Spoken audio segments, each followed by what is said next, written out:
After Debbie discovered the swift parrots in the area, she started observing their numbers in different locations each day, the type of trees they preferred, their diet, and other species who inhabited those locations.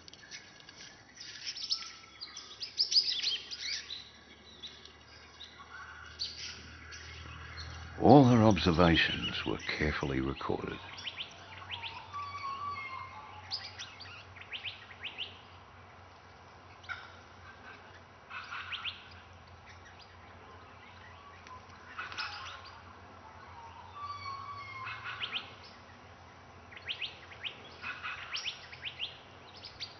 For the first time in history, their unusual feeding habits were filmed.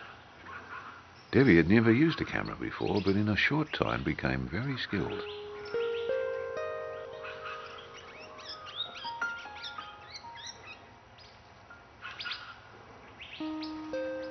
This bird is digging either for worms or for insect larvae or for moss. We can't quite tell. But this is the first evidence on record of them doing so.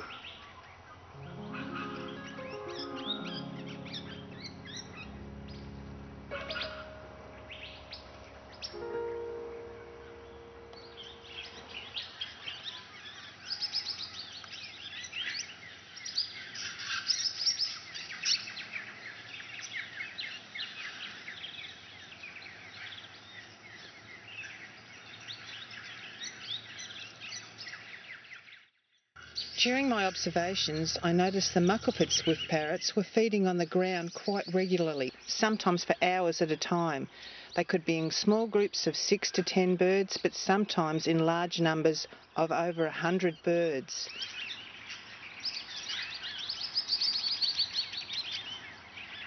I wondered what they were feeding on, and when I zoomed in on my camera, I found that some were feeding on moss. They were also eating coffee bush seed heads, shellgrass seed heads, and the lerp casings that had fallen from the grey box. I thought this was really fantastic and wondered if anyone else had seen this behaviour before. This is where my video camera became a great documentary tool.